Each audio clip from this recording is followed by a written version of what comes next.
এখন পেটের রোজগারটা তো করতে হবে, আর আমাদের আর কোনো উপায় নেই, ইনকামের পথ তো নেই, এই চাষবাস কৃষিকর্ম ছাড়া আর কোনো কাজ নেই আমাদের।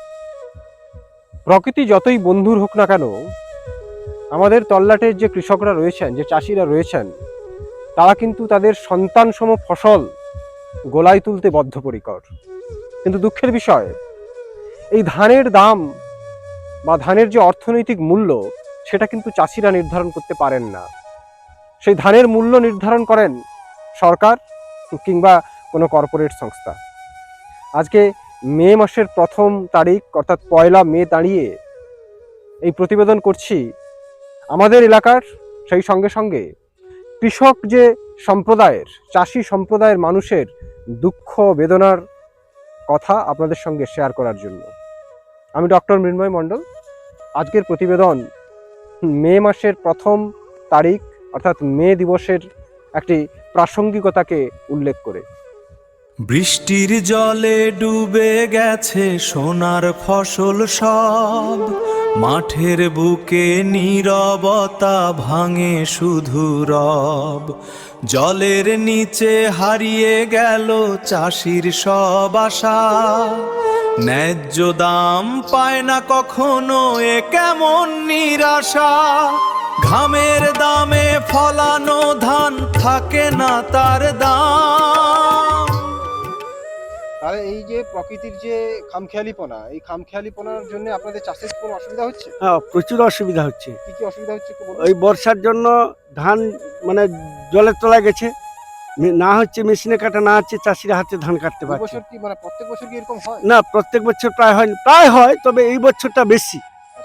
বেশ কয়েকদিন, বিগত কয়েকদিন আমাদের এলাকায় কালবৈশাখী সহ প্রচুর পরিমাণে বৃষ্টি হয়েছে, যার দরুন আমাদের যে মাঠ, সেই মাঠে এখন অস্বাভাবিকভাবে জল বেড়ে গেছে, যার জন্য কৃষকদের ভীষণ বিপাকে পড়তে হয়েছে। আপনারা দেখতে পাবেন যে চারিদিকে যে ধান কাটা হচ্ছে, এই ধানগুলো কিন্তু একটা সময় এই মাঠে শুকিয়ে চাষিরা তাদের নিজের গোলায় বা নিজের খামারে নিয়ে যেতেন।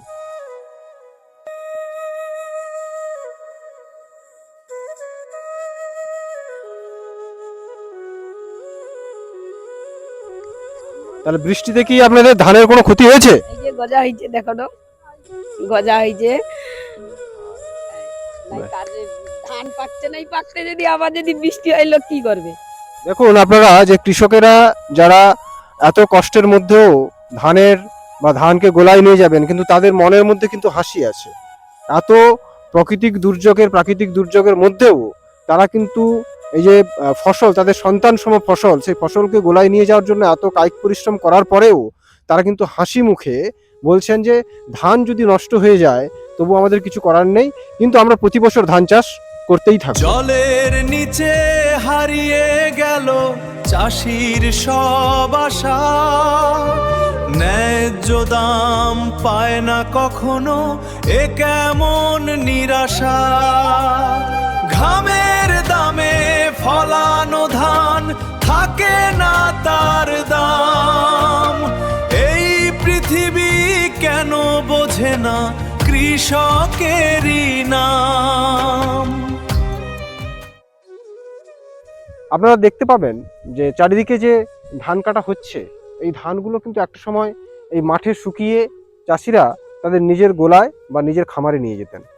কিন্তু ইদানিংকালে টেকনোলজি অর্থাৎ প্রযুক্তির ব্যবহারের ফলে যদিও আমরা ধানটা বা কৃষকেরা সেই ধান এই মাঠে কাটতে পারছেন, কিন্তু সেই ধান শুকানোর জন্য পর্যাপ্ত পরিবেশ বা পর্যাপ্ত জায়গা নেই। তাই বেরিয়েছি। তাহলে সারাদিন বা আপনারা বাড়ি ফিরেননি? না, এখনো খাওয়া দাওয়া কিছু হয়নি, যা মাঠে পড়ছি। তাহলে এই যে পরিস্থিতি, এই পরিস্থিতি কি প্রত্যেক বছর হয়? না, প্রত্যেক বছর হয়নি, এবছর একটু বেশি। আর এই তাহলে বাড়িতে তো সবাই চলে এসছেন, হ্যাঁ। এবার বাড়িতে দুপুরে বলছেন যে খাওয়া দাওয়া তাহলে এই মাঠেই করেছেন? হ্যাঁ, মাঠেই। মাঠেই খাওয়া দাওয়া করেছেন, তার রাতে গিয়ে আবার তো বিশ্রামের প্রয়োজন। হ্যাঁ, আবার সকালে। এ তো প্রকৃতির খামখেয়ালিপনা, কিন্তু এর অভ্যন্তরে কৃষকদের যে দুরবস্থা, কৃষকদের যে অসহায় অবস্থা ফুটে উঠেছে বা অসহায় অবস্থার সম্মুখীন হতে হয়েছে, সেই অসহায় অবস্থার কিছু কিছু চিত্র আপনাদের সঙ্গে বা কিছু কিছু ভিডিওগ্রাফি আপনাদের সঙ্গে শেয়ার করব।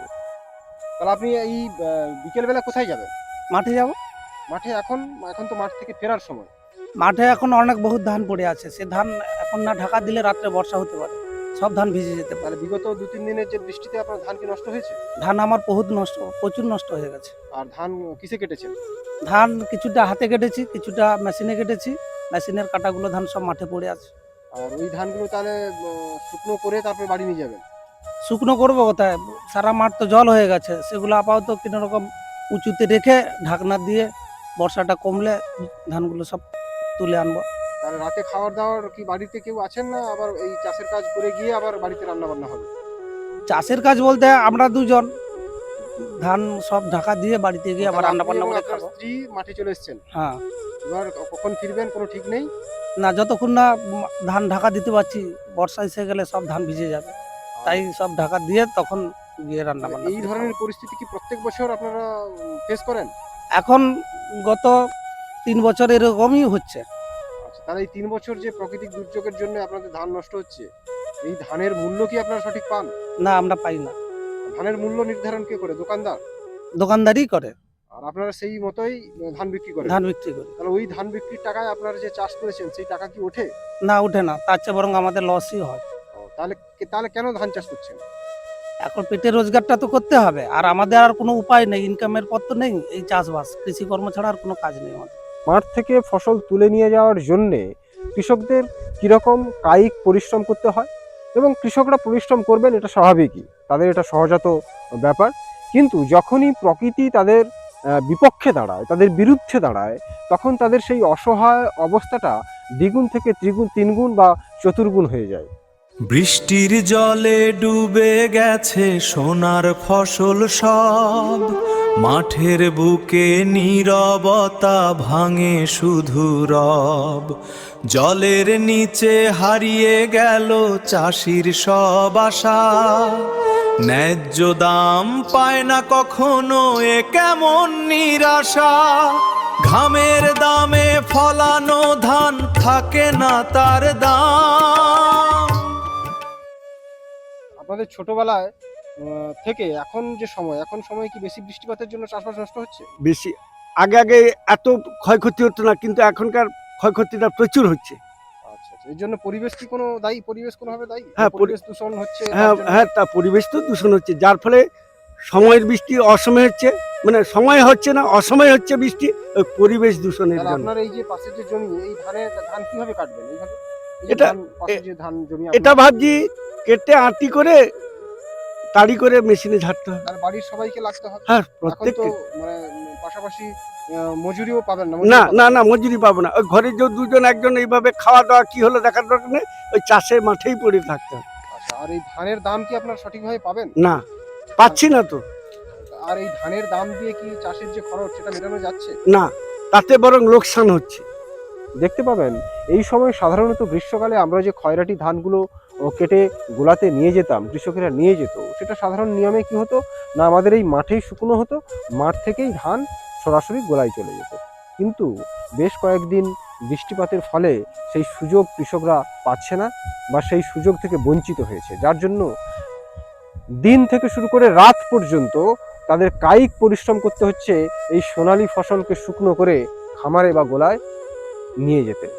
জলের নিচে হারিয়ে গেল চাষির সব আশা, ন্যায্য দাম পায় না কখনো, এ কেমন নিরাশা, ঘামের দামে ফলানো ধান থাকে না তার দাম, এই পৃথিবী কেন বোঝে না কৃষক। এত পরিশ্রমের পরেও, এই কায়িক পরিশ্রমের পরেও কৃষকরা কিন্তু এই ধানের মূল্য সঠিকভাবে পাবেন না। এই ধানের মূল্য নির্ধারণ করবেন সরকার কিংবা কোনো কর্পোরেট সংস্থা। মানে যে ধানের মূল্যটা দিচ্ছে তার চেয়ে জমির চাষ করতে গিয়ে বেশি ক্ষতি হচ্ছে। আপনারা কি প্রত্যেক বছর এইভাবে ধান চাষ করবেন এবং প্রকৃতির যে খামখেয়ালিপনায় ধান নষ্ট হবে, এটা কি কিভাবে আপনারা ভাবছেন?